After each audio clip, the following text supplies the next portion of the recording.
With the Republican Party on the cusp of a majority in the House of Representatives, it's clear that Nancy Pelosi is getting the boot. But who's going to replace her? As of this week, it wasn't exactly obvious, as frontrunner Kevin McCarthy came under serious scrutiny after the GOP's abysmal performance in the midterm elections.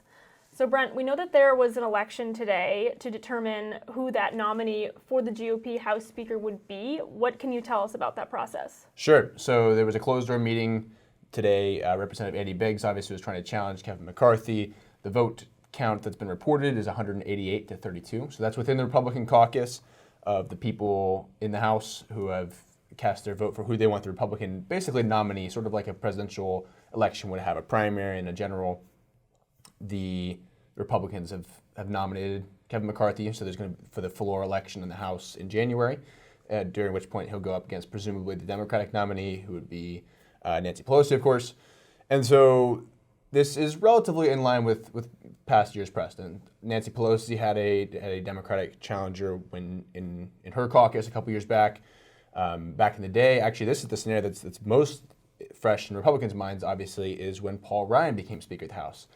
Seems like an ancient story from today's perspective, but it actually started out very similar to how this one was. Kevin McCarthy wanted to become Speaker of the House in 2015 when John Boehner resigned, and he was the front runner.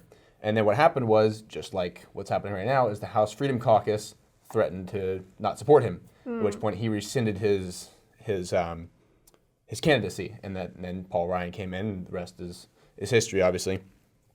But that could still happen even post-caucus. The caucus is not particularly binding.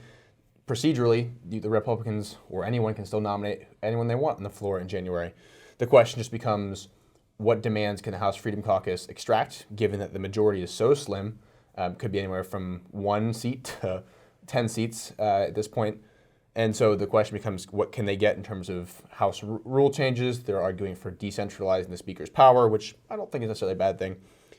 They're advocating for more committee assignments for their members, more representation in the steering committee of the House Republicans. So there's a lot going on here that could happen in the next couple months, even if Kevin McCarthy still remains the Republican lead figure. Right. So Republicans are definitely playing the blame game right now after the party failed to secure a lot of key races across the country in swing states that we thought were in the bag. We thought a red wave was imminent, and it was very exciting, a lot of hype, but that all blew up in our face, unfortunately.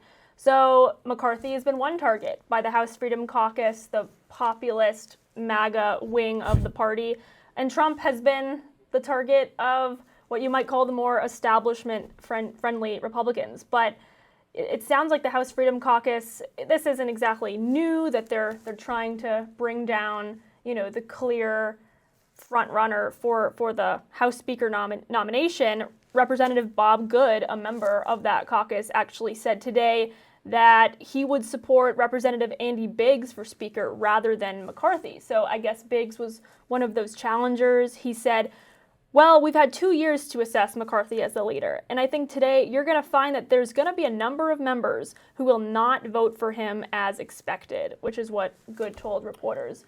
But that was all ultimately a lot of talk, right? Well, it's a little deeper than that, because there's the 32 people who voted against McCarthy, right? That's pretty much in line with the margins that, like I said, Pelosi and Ryan won by. However, there's still another case here where something could happen between now and January. And the rumor that I've heard floated is that Representative Jim Jordan from Ohio might actually be floated as a consensus pick if the Republicans can't get those 32 members that voted against McCarthy in the caucus election. If they can't get them on board with voting for him in January, then theoretically they could drop McCarthy altogether, and everyone could just decide, hey, we're going to go with someone who's a little bit more moderate. Jim Jordan's not really moderate, but I think there's a hope amongst the Freedom Caucus members and their fans that potentially Jordan or another representative could get the gavel instead of McCarthy.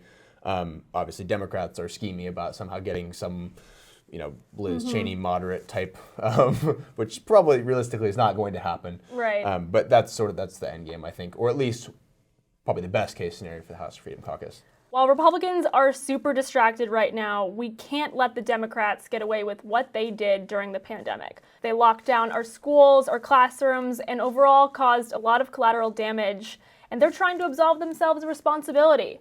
Check out our last video on pandemic amnesty.